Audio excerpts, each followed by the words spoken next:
to this process. If the president and the executive has received their own bashing, and the ones that have come to the doorstep of the National Assembly, when some Nigerians have criticized the role that you played and say, in the annals of our political history or our legislative history, that perhaps they would have wanted you and your colleagues to rise up to the occasion better than you did. Do you think so? I understand that premise, but the way I would look at it is to look at the outcome. It's really sad what is happening in Rivers State, especially for the people of Rivers State. And sometimes we lose track of that. When you look at what the president said, he's been actually paying attention for almost 14 months now, and he personally even intervened. And the trigger came from the Supreme Court, when the Supreme Court actually said that there's no government in Rivers State. And after that, then you had all these bombings going on. The primary function of the presidency is the safety and security of Nigerians. So you will not expect, if you were president, to just sit down and look in that kind of situation. He had to take action, which was constitutionally supported. He did that by going to Gazette and going to the Assembly. And the Assembly approved what he did. So we need to look forward and see how the process is going to unfold. Let me ask you, yes. I'm more concerned about the legislative procedure. Okay. Do you think it was fair enough and transparent? Yes, I think it was, considering the way our rules operate. Could it have been better done? Oh, there's always a place for improvement in any institution, any organization. But that's why I was saying that looking at it from outside is a little different. That's really the point I want to make. And it applies in other situations too that have happened recently. Folks are not aware that there are rules actually in the House, and sometimes you may not be happy with the rules. Honorable, do you think that the decision of you and your colleagues could stand the test of a judicial review? Well, that's for the courts to determine. I'm not a lawyer, and by the way, I'm also not the spokesperson for the House. But did you vote yes? Yeah, of course I voted yes. You supported it? Yes, I supported it. You wanted state of emergency to be declared? Yes. In Rivers State? Yes, of course. You think that the suspension of the governor was right? I think it was right because I think the premise of that is that ideally you would deal with the governor. But if the governor is actually involved in the crisis, there's no place for the governor to be there if you are looking for resolution. As a lawmaker, could you have removed a governor, a sitting governor, or suspended a sitting governor? Under what law? The Constitution provides for what the president has done. Under what law? What the president, under what section? What the Constitution provides for a state of emergency, and it's done that. What is unique in this particular situation is that who would the federal government deal with when the governor is compromised in this particular situation?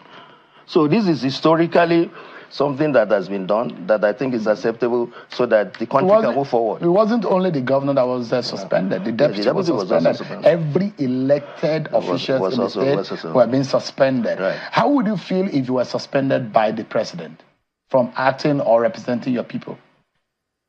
If my actions indicate that I should go through suspension, I think that will be acceptable. I'm not talking about you and your colleagues suspending you from the House.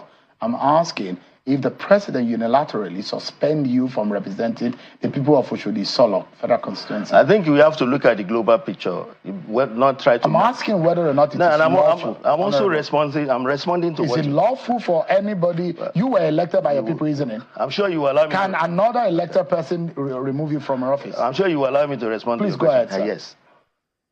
We are losing track of the global picture of this situation. And the president himself said that there are extraordinary circumstances. This is not something that happens every day. And I think we really need to get that clearly. What was about to happen was that the governor was about to be impeached. And then the militants were talking about violence and all these things that were going to create the chaos. The president cannot just sit down and watch and see everything go down the tubes. That would be actually irresponsible. So if you are talking about the issue of suspension, yes, in an ideal situation, the governor will not be suspended because even the governor can call for this state of emergency. Can what has been described as illegality be used to cure a situation as that? Could there have been other means? I like the way you put it, that illegality, but I don't see the illegality. What the president did was constitutional. Did you hear what the former president Obasanjo, Goodluck Jonathan said? He's a Nigerian and he's entitled. Did you hear what the president? He's a Nigerian and he's entitled to. Did you hear what Professor Wole Soyinka said? They are Nigerians. Did you hear what a lot of the lawyers, eminent Nigerians, have said about the suspension of elected people within a state. They are entitled to their personal opinion, and I am too entitled to my opinion. The way I feel about this situation was that it's almost 2 years that the governor has been there, and there's been a lot of distraction. The people of Rivers have not benefited from the government. And then the next thing you hear is that they are blowing up pipes. We know how many barrels a day Nigeria was doing before. I think it would be irresponsible for the president not to act in that kind of situation, and I'm glad that he did. On a final note, yes. With the benefit of hindsight, Honorable, yes. What do you think could have been done better in the circumstances that have presented itself over the past 1 week? I think you have to go back behind that, and it's actually a very good question if you look back, because I watch your program and I know that you are quite enlightened about this situation. When you face a situation that the governor faced, leaders, patriots, everybody came to try to intervene to help them to settle this situation. And they even went to the presidency and signed an agreement, and they couldn't still work it out. And according to the Supreme Court, they were operating like there was no government in Rivers State. I think that if I were the president of Nigeria, I would do exactly the same thing that President Bola Ahmed Tinubu has done. Because the first thing is that just calm down the tension, status quo will be put at the